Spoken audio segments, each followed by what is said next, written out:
Hello, everyone, and welcome to I'm Not Okay with Day. I am your host, Day. And you guys, I am so excited for this episode because one of my besties, she's back. Fee is back. And we are going to be talking about a special project of hers, something near and dear to her heart, her first book. I'm so excited to talk to her. It was such a great conversation, and I can't wait for you guys to hear it. So, without further ado, let's get right into it. Here is Fee. Fee, welcome to the podcast for the second time. So excited. Thank you for having me. I am so excited that you are here. I cannot wait to dive right into the things we're going to talk about today. But first, you know what it is. We're going to talk about something that made us feel some type of way. Okay. Okay. Okay, I'll go first. So this past weekend was my dad's birthday. So I went down to visit. And as you guys know, I don't know. Fee, you got a husband. So your husband can do this, but I'm by myself. So when things come up, especially regarding my car, I'm always calling my dad, like, Daddy, what do I do? So a light came on this week and it was like the car pressure light. So I don't know. It was the car pressure light, the tire pressure. So I told my dad in the week, hey, the tire pressure light is on, which he's not here. So like he can't do anything about it. So he told me what to do. I did it, but the light was still on. Anyways, when I went down there, he went and he fixed it. And then he returned the car to me, you guys. And guess what? It was filled. He filled up the tank too. Okay. Let me tell you, it seems like not a big deal, but it is a huge deal, especially for me at this moment in time because the struggle is real. Okay. So just like the little things like that, it melts my heart and it just makes me feel so grateful for my dad and just the small things that he be doing. So that made me feel all the feels, all the good feels. What about you, Fee? So I know that your viewers, they don't know a lot about me, but I like sports. I love playing sports, and I'm from the ATL. Okay. And right now, the team that is holding down for Atlanta is the Atlanta Braves. Okay. The Atlanta Braves last weekend, they made it to the playoffs. I'm sorry, the World Series. My bad. They made it to the World Series. They beat the Dodgers, who they did not beat last year. They beat them, and now they're playing the Houston Rockets. And so far, they have won 3 games out of 7. They just need to win one more game tonight, and hopefully they win. And that would be something great. So I feel some kind of way because I'm excited because that's the one team in Atlanta that is doing something great for us. By the time the podcast come out, we'll already know what the results will be. But yeah, see for Atlanta Braves. I mean, I don't know anything about sports, so I can't be there with you on this. But yay. All right, cool girl. Well, let's just dive right in. As I said in the introduction, you guys, Fee is here because she's going to share something very special that she's been working on. And we have the exclusive, y'all. We have the exclusive. We are the first people to be talking about it. And I'm very, very excited. Fee is writing a book, or she wrote a book. Let's say that. Yeah. Yes, yes. And the book is about something very special to her. And so I kind of just wanted to talk to her today about what her inspiration was for the book and, just talk about the things that come up, that's come up for her through the book and her goals. So let's get started. Sylvie, why don't you share with everybody first what your book is about? Okay, awesome. So my book, should I give the title too, Dania? Yes, go ahead, give the title, everything.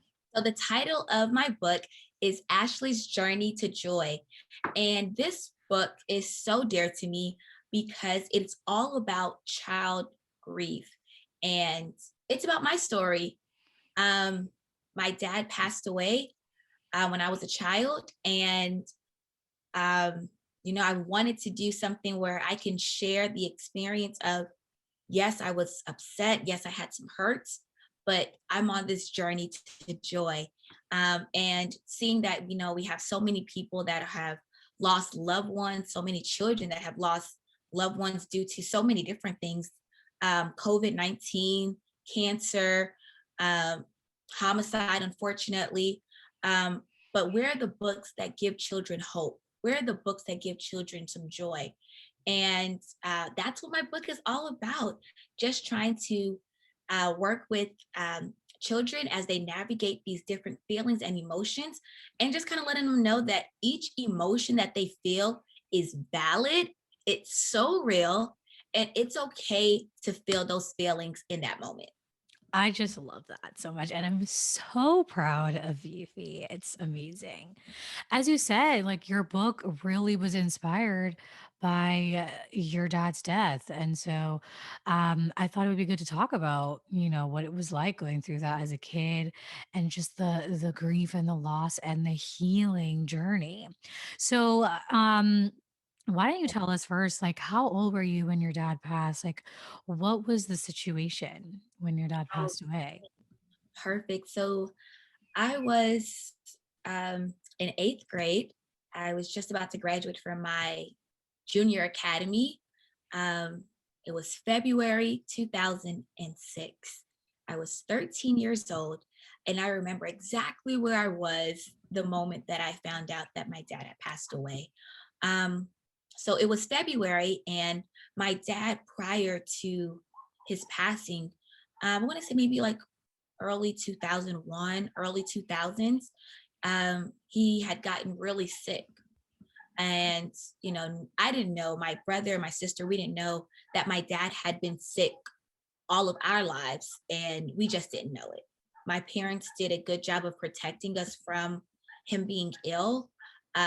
But we found out that that he was ill in the early 2000s, we'll say, as children, where he was in and out of the hospital.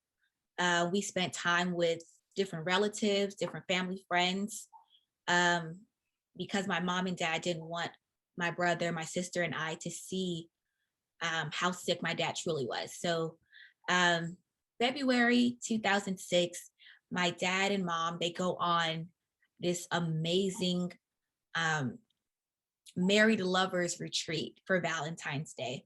My dad sent my mom this huge bouquet of flowers, like he always does. He always does sweet things like that. Sent her a cute bouquet of flowers for Valentine's Day, and then the following week they were to go on this trip to a cruise. Mhm. And on this cruise, they had a good time. They took a lot of pictures. Mind you, my dad is still sick, and my dad, well, he was blind. He wasn't always blind, but because of his illness, he eventually went blind. Uh, Mhm. and so, I mean, they had a good time, and we just had to maneuver differently with my dad having this disability now, Yeah. as children. But yeah, they went on this awesome trip, and it was one for the books, I would say. I talked to my dad that Saturday as they were getting ready to go on the cruise for the next 4 to 5 days. But they had flown to Miami for the cruise from Atlanta. Mhm. And um, like I said, I was in the eighth grade, and I remember it was like 2:30 in the afternoon. My brother and I, we were staying with my grandmother, my maternal grandmother, um, while my parents were on this trip. And my aunt was the one that was kind of helping my grandmother bring us to school and take us back home. And it was 2:30 in the afternoon. I know I was sitting in my social studies class, as a, early teen, chit chat Yeah. with my friends. And I see my aunt at the door. And I'm like, it's 2:30. Auntie knows that she's supposed to come get us at 3 o'clock. But I was told to grab all of my things, that I had to go. And I was just kind of perplexed, like, okay, what's really happening? What's going on? So we walked down the middle school hallway, walked down the elementary school hallway, but we did not go through the front doors. Mhm. And at that moment, my heart started racing because I knew something had happened to my parents.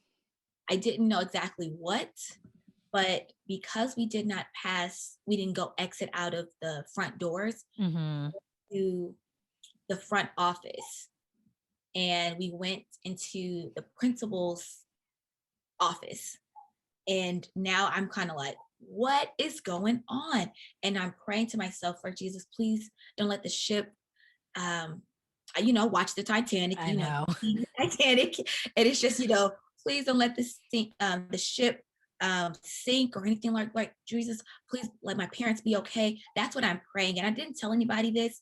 This is actually Mhm. the first time ever, talking about my emotions as far as like leading up Yeah. to finding out. But we go to the principal's office and I see my grandmother.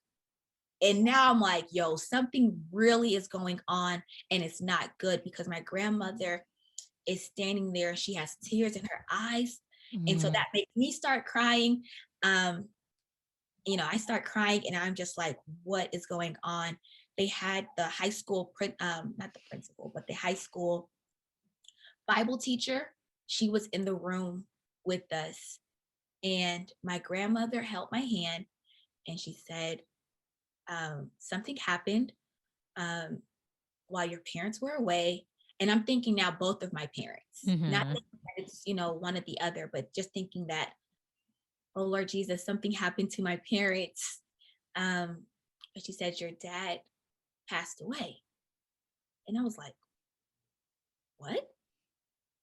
What? And immediately I thought of, I have my 8th grade graduation coming up in a couple of months. My dad's missing my graduation. He's going to miss my wedding. He's going to miss grant. Like, these are things that are like going through my little 13-year-old mind as Mhm. soon as they said that. And it was just a sad, I'm sorry, so emotional just thinking about Yeah. that time because I remember everything so vividly. The high school Bible teacher, she prayed with us. Um, and my aunt, took us to my grandmother, my other grandmother, my dad's mom's house.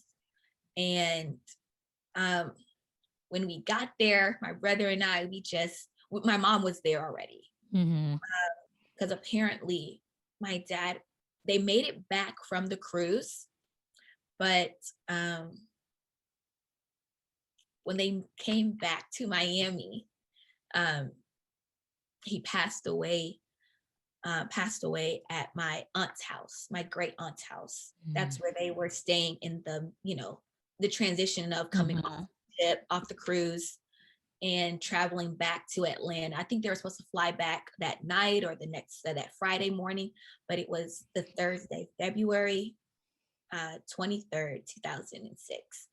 Um, and that's when I found out my dad passed away. Yeah. Was it was so emotional because I had just talked to him the Saturday before they left for the trip. And Yeah. it was, and I remember before they left, you hug and you kiss and you say goodbye. It was my dad said, I'll see you. He didn't say, I'll see you later. He never said that. So in my heart, I feel as though he knew that this was Mm. the last time that he was going to see us. Um, yeah, so it's a little emotional for me because I remember he never said I'll see you later. It wasn't to that effect, but it was something Mhm. else he said. And just looking back at it now, I just know that I feel like he knew that this was, his last time seeing his children Mm. before the trip.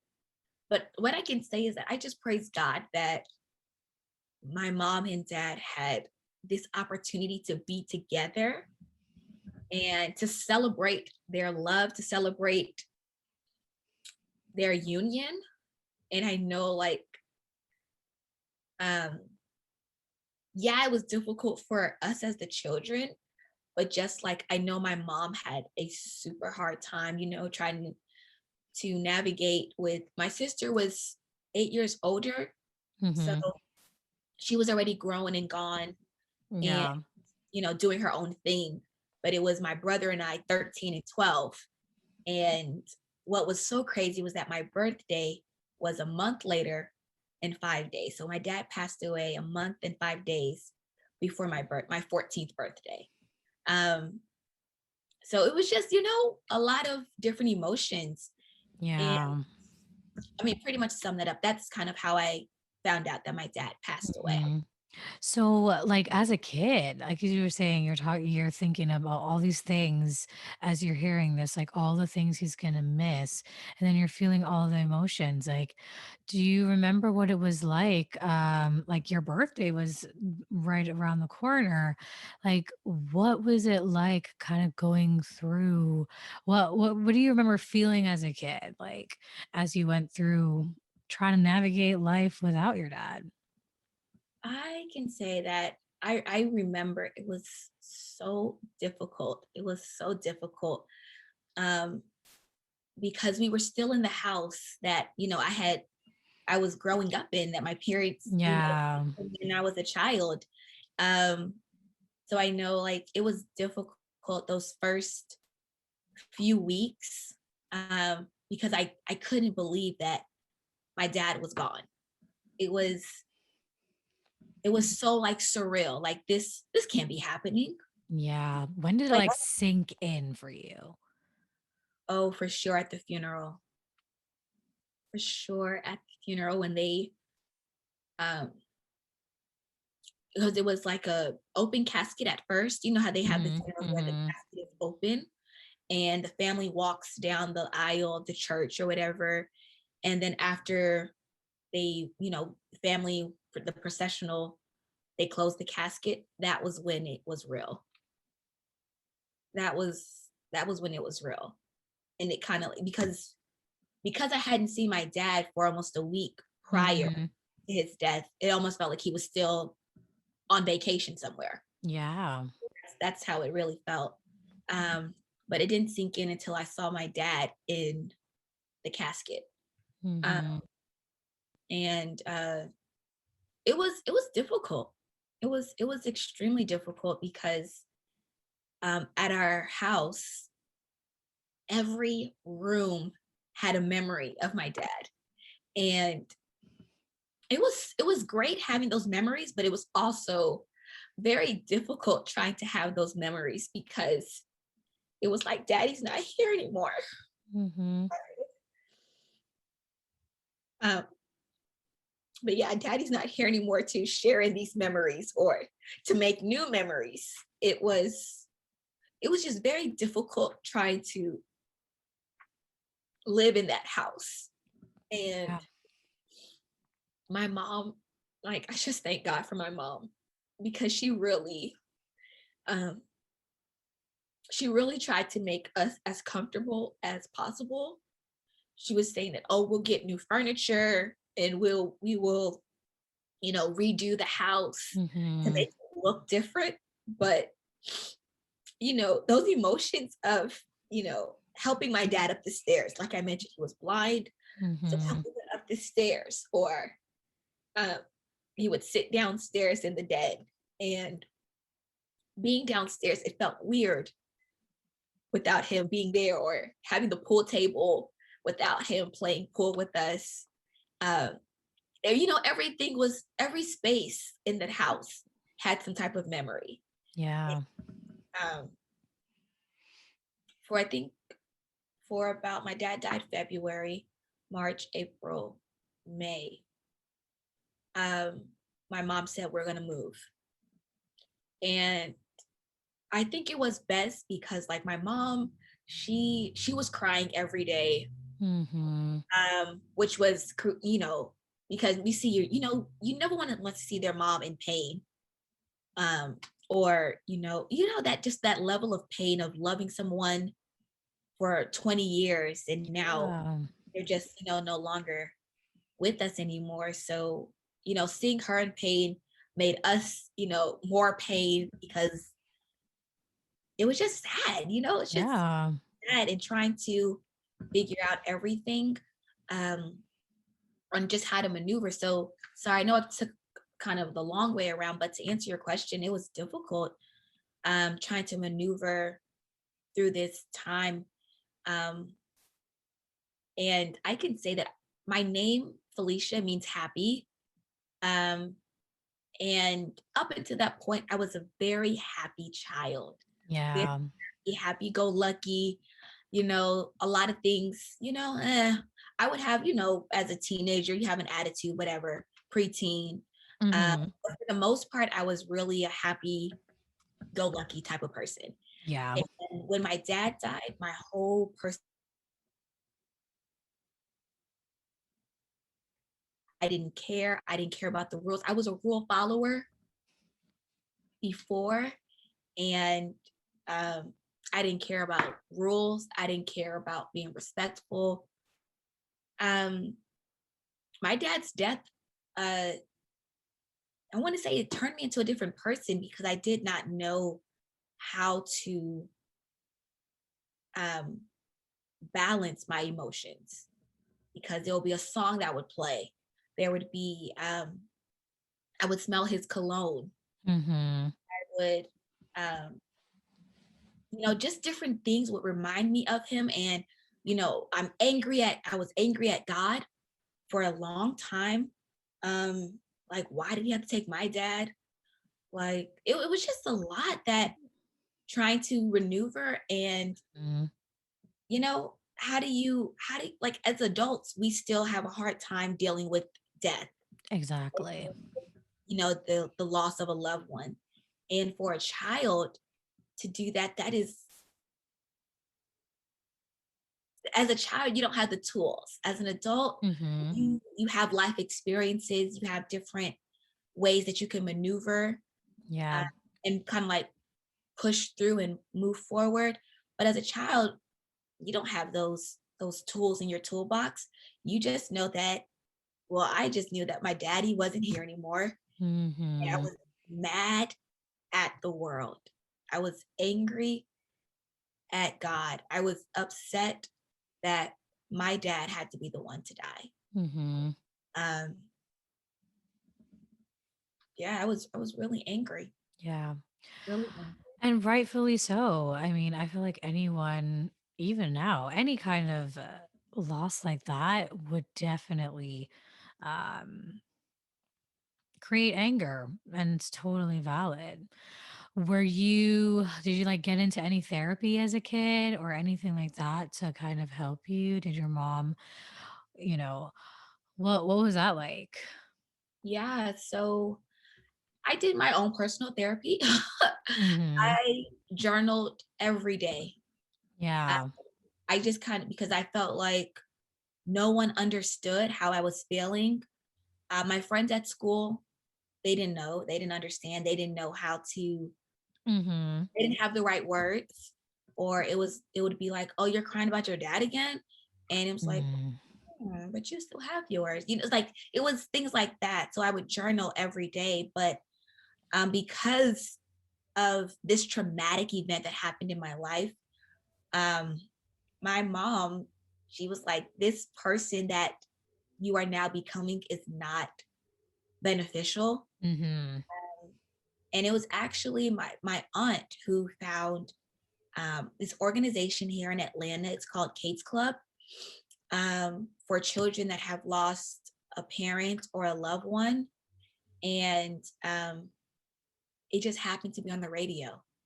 Wow. Happened to be on the radio, and my aunt, she heard it, wrote down the information, gave it to my mom, and my mom, looked into it because she was really trying to find us therapy, because I know she was in therapy through this Yeah. time, and she was trying to find something that was kid friendly for us, and Kate's Club was just the right place for us.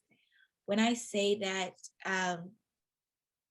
I have made friends within this organization, within this club, And Mhm. it was because we all understood.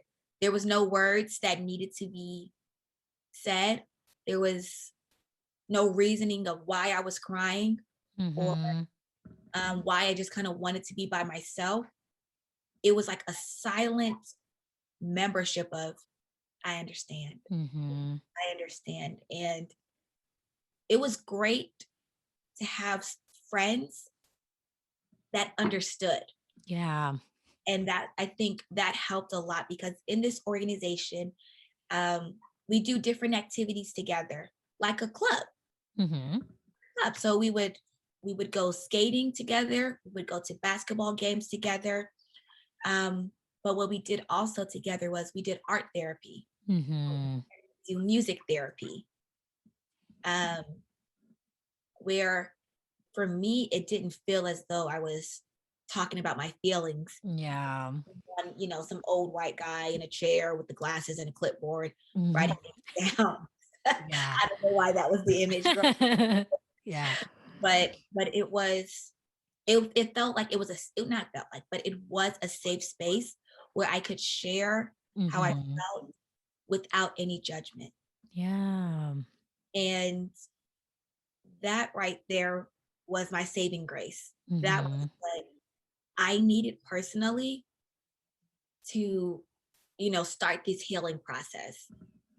Mhm. Because I was before, let's see, my dad died, like, sorry, I have to keep going back to so I can Yeah, figure, that's okay. but my dad died in February. We moved out of our home that we've known forever, to a new home. I want to say July, maybe late June, July. We moved into a new home that was far away. Um, and we started going to Kate's Club. So it wasn't like a long period of time in between my dad passing away and um, my mom finding this Kate's Club organization. Um, and I'm sorry, I just gotta talk a little bit more about this Kate's Club. Yes, go ahead, girl. This is your time. That's why I'm not interrupting you. Go ahead. Yeah, I mean, like they would just do certain things like for Mother's Day, they would have an event Mhm. where, those that can come around for National Siblings Day, they would have, an event for Father's Day. And those were the ones we went to the most with the Father's Day, Mhm. where we were able to honor the legacy of my dad. And it felt okay for us to cry and to be emotional and to have all those feels all at the same time. Yeah. We did, um, um, how they have like breast cancer awareness walks and things like that. We did a memory walk I love where, that. um, you can bring pictures of your loved one. And we did like a walk around Piedmont Park. That's one of the parks here in Atlanta. And um, we would just, honor our loved ones, making a parade, if you will, just having those memories of our loved ones. I know we went to, sorry, these are just good memories of Yeah. moments where we were honoring his legacy and honoring, the life that he had lived. I remember one year with Kate's Club, we went to a summer camp with Kate's Club, Mm. and we did a lantern. Well, it was a paper bag with one of those LED lights, and we would line up. So let's say it was maybe about 60 kids that would line up their paper bags with pictures of their loved one. And we would do like a silent walk along the path for at the summer camp. And I remember I was bawling, and um, this girl, she was a member of Kate's Club. She just came and held my hand and gave me the biggest hug, and we just walked hand in hand crying when we got to, um, the start of the walk. I was already crying. Mhm. Done.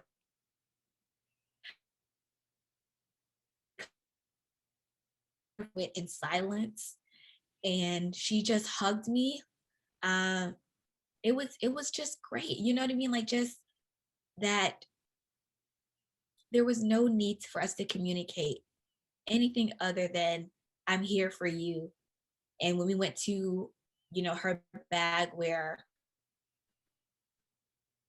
her siblings had passed away, it was just like we were just there in silent support of each other.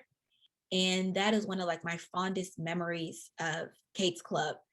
And it really helped to make the healing process this much easier. You know what I mean? Like, it made it so much easier to deal with, you know, the loss of a loved one, because like I said, man, this this organization, it it really impacts the lives of young people.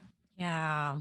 And I'm really grateful that my brother and I had the opportunity not only to be members of this organization, but then to come back once we aged out of the organization at 18, to come back and, give that same support to the younger kids as, camp counselors or camp buddies, um, during when we were coming back from school, from college, or whenever we had some time.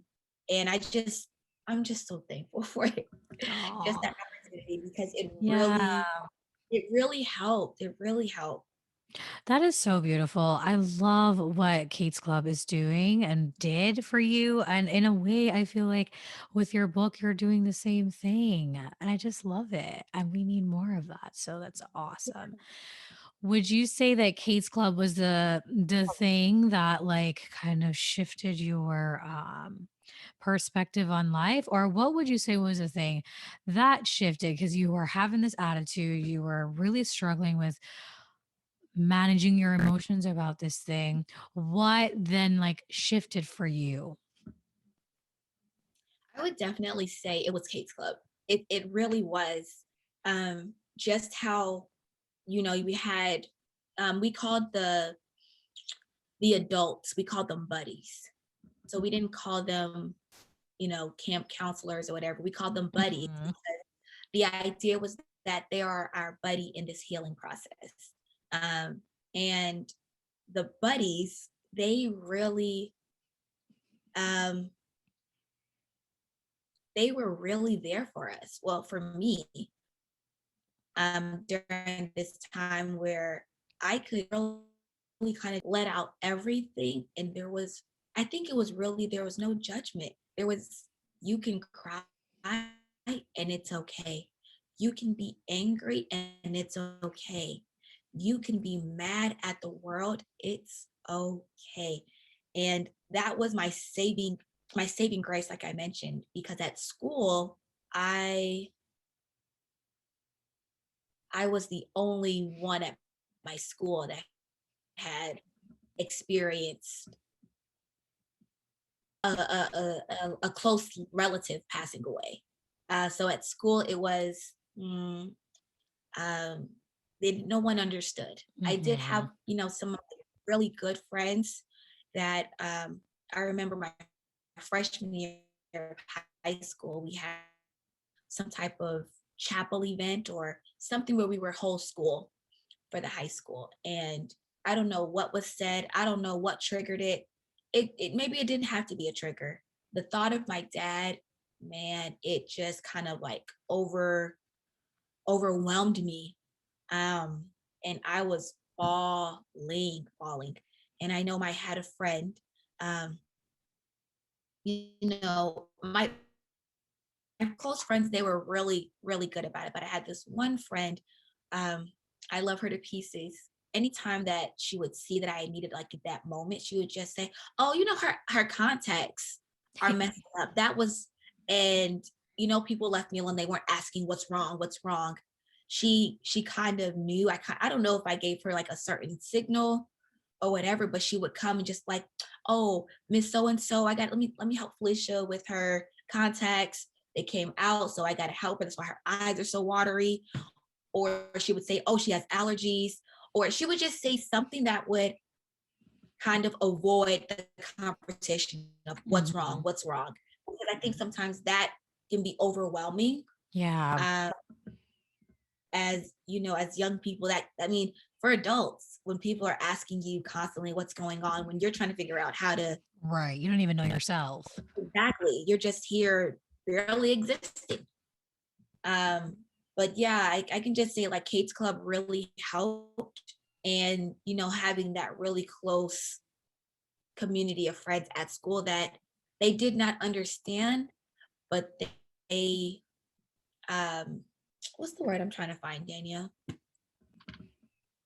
Validated maybe your feelings? Valid. Mm. Okay, Okay, we no, can because use that's not what that you're one. trying to That's not say. no, not. Oh well, but they They made you feel safe to just be, to express how you exactly. feel, to grieve.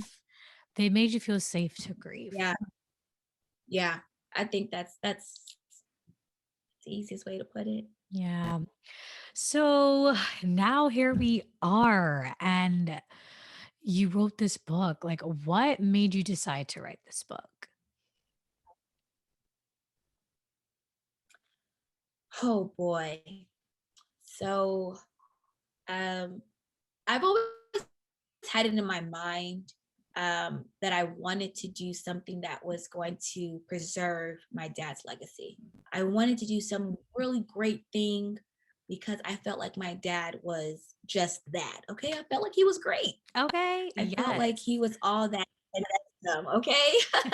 And I wanted to do something that would let the world know how great he was. Um, and to kind of share my dad with the world in a sense. Mhm. Um, but the idea came, I want to say about 10 years ago, maybe when I was in high school. Wow. And I kept saying, yeah, I'm going to write a book. I'm going to write a book about my experience. I'm going to write a book. I'm going to write a book. And, you know, life happened, went to college, graduated from college, um, started some classes, got married. Um, and it kept getting like put on the back burner. Yeah. Like every summer, that was like, oh, I'll have time during the summer to write it. I got busy with something either with work or with school.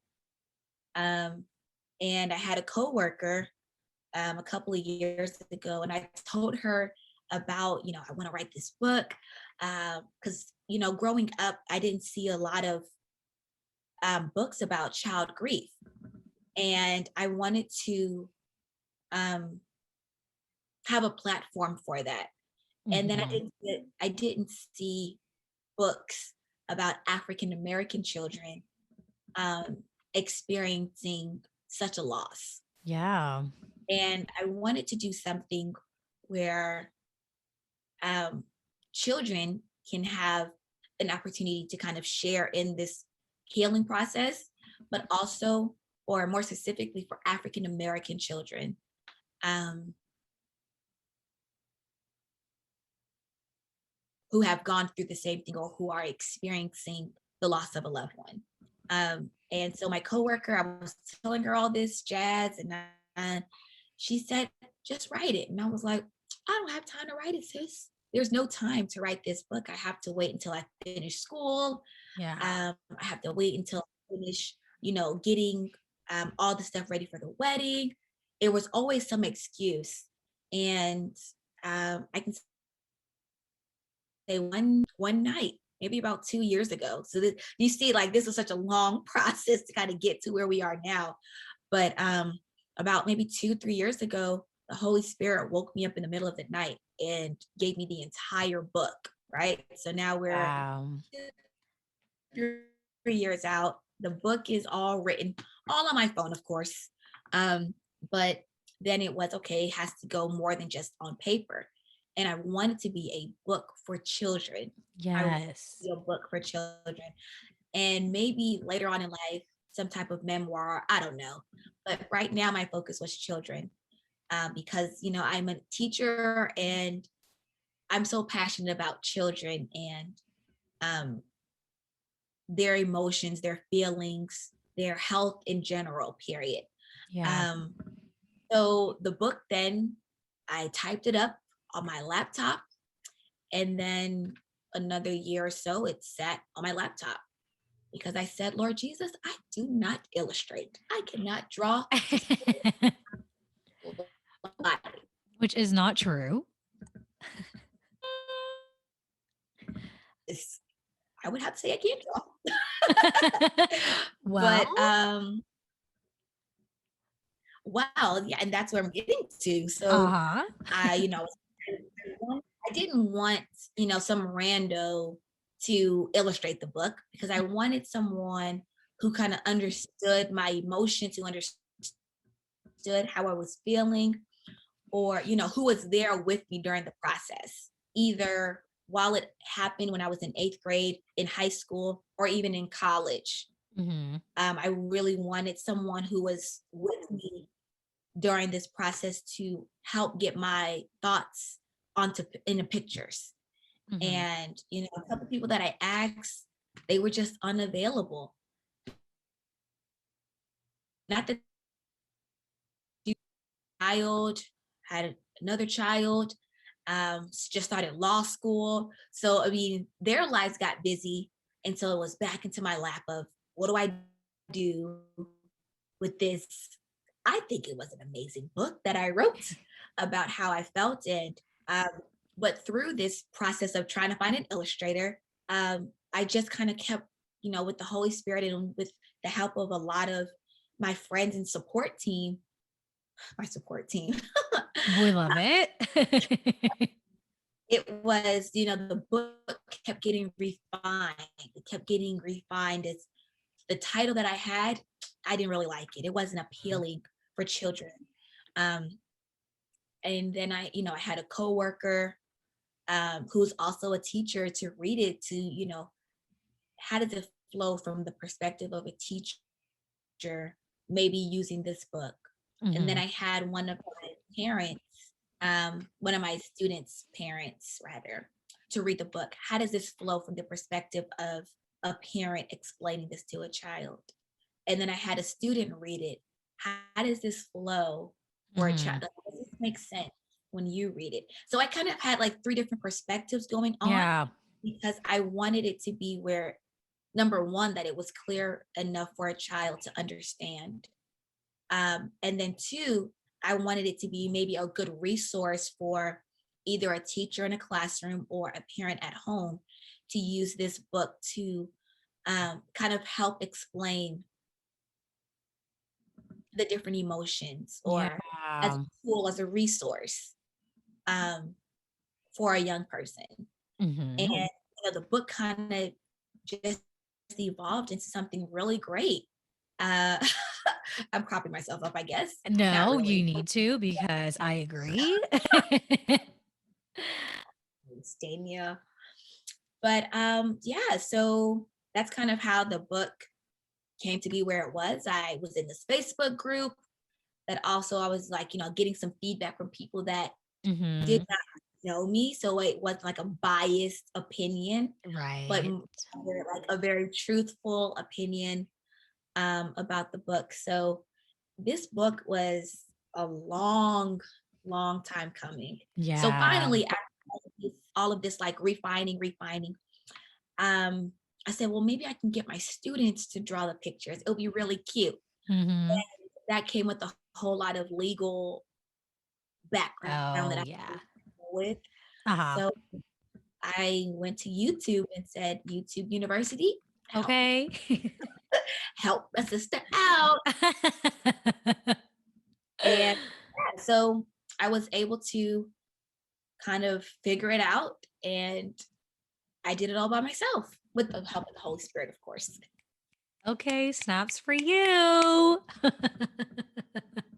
I'm so proud of you, Fee. I cannot explain how proud I am. I can't wait for the world to just witness the greatness and for you to just touch all the people with this book. Like, I'm so excited for you. Yeah, that's the goal, is to show children that if I, as a young person, was able to get on the right path towards see that the glass is not half empty, but half full. Hmm. Yeah. And that kind of goes into the next question I had, which is what is like your main goal with the book? Like what is the number one thing that you hope to accomplish? Like once you put it out, how will you know that this has accomplished my goal? Like this is where I want it to be. Well, my goal with the book is truthfully to help children know, and maybe even adults who are experiencing the loss of a loved one, or just experiencing that grieving process, that yes, your loved one has passed away, but there's some good that can come out of it. Yeah.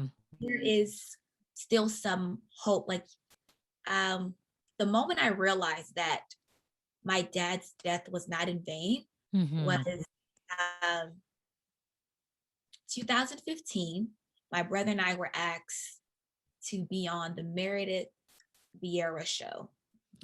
This Yes. was just when the story of the little girl, Sailor, I believe her name was, plane crashed and she was Hmm. the only survivor.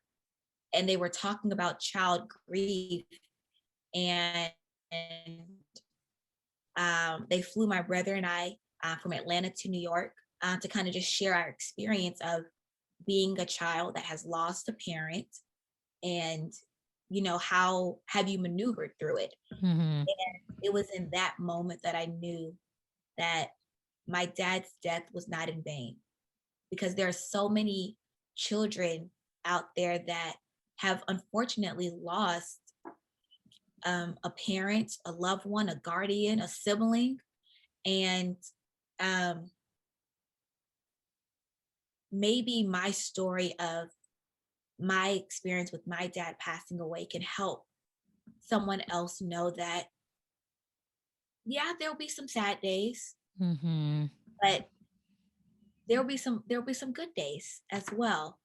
So like that's truly like my goal with this book, is just to be a resource to young people, adults, people in general, that Hmm. it's okay, and it's going to be okay. Yeah.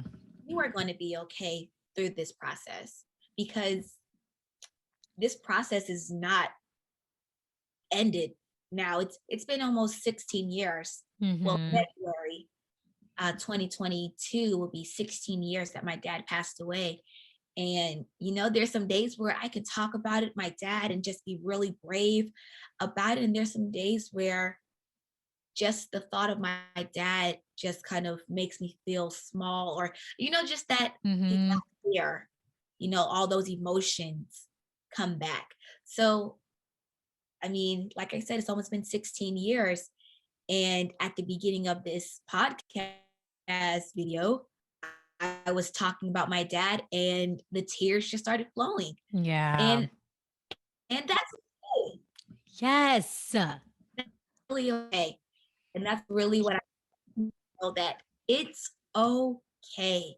It's okay for you to feel all the feelings, and to give your feelings a voice. Allow yourself the opportunity to feel every single emotion, everything that you are feeling. It is okay to feel that way. The thing is that we cannot stay in that moment. We have Hmm. to find different ways to grow, and to see how can this experience of me losing my loved one, how can this help someone else? How can my Yeah. story, my dad passing away, being an encouragement for somebody else?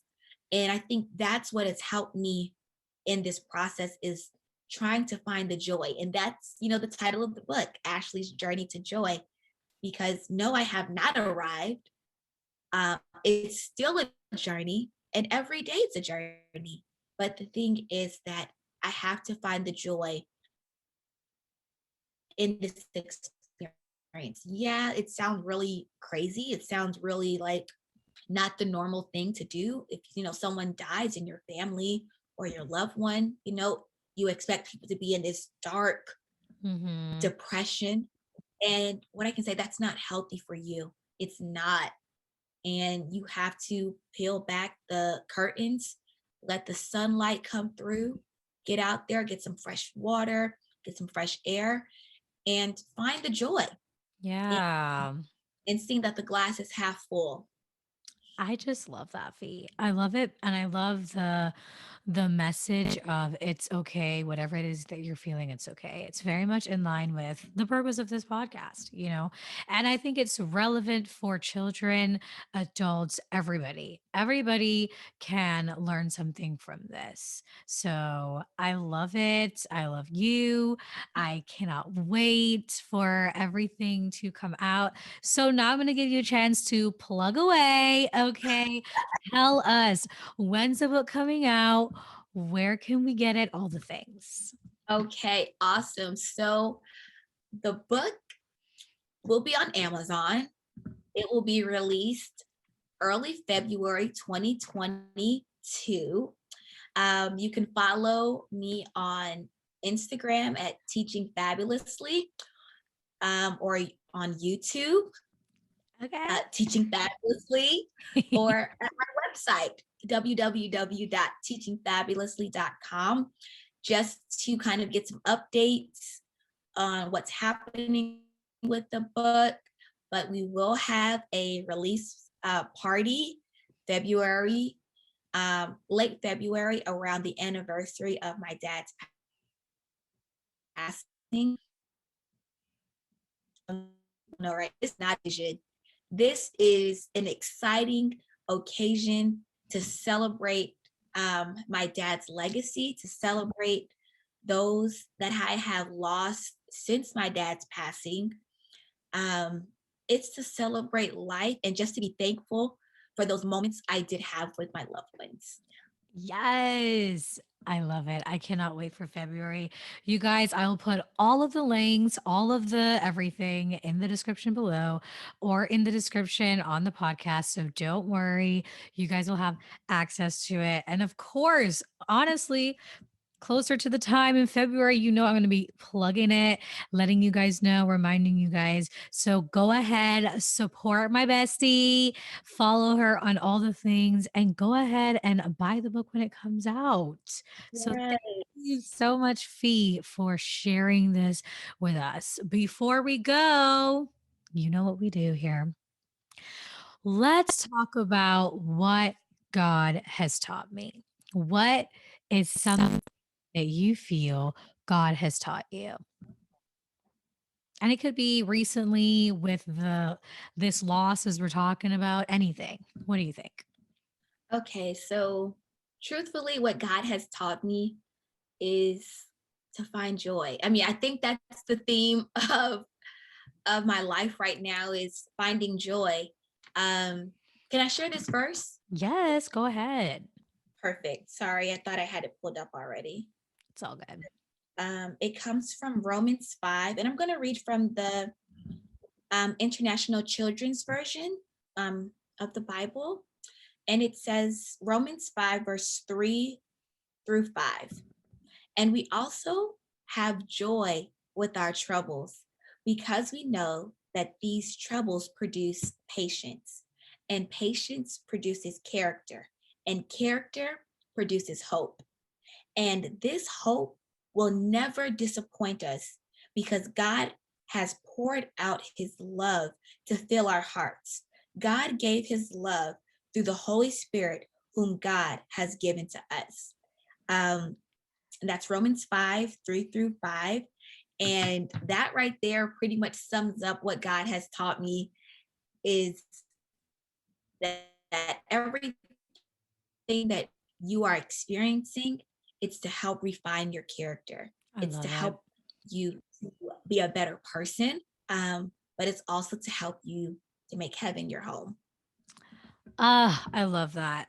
I love that. I feel like that's the perfect way to end, but I'm going to share what God has taught me.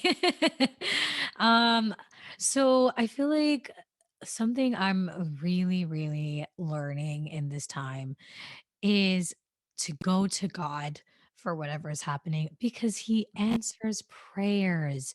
Sometimes he answers prayers you don't even pray. Sometimes it's just a thought in your head and boom, it's happening. And I'm just so grateful because God has just been providing for me again in ways that I couldn't even imagine. And this week was no exception. I really, really needed something this week and I prayed for it and God answered my prayer. And I just want to encourage you guys that God is always going to answer your prayers, okay? Sometimes he answers them the way that we wants to, and sometimes he answers them the way that we need. And sometimes that's not always the best in our eyes, but it's always the best thing for us. So I just want to encourage you guys to go to God whenever you have any issues because he will answer your prayers. And with that, we have come to the end of the podcast. Thank you, Fee, for joining me. It was such a pleasure. It's always a pleasure talking to you. We're definitely going to have you. You're just going to be a regular at this point. I love it. I love it. Until next time, you guys. Bye.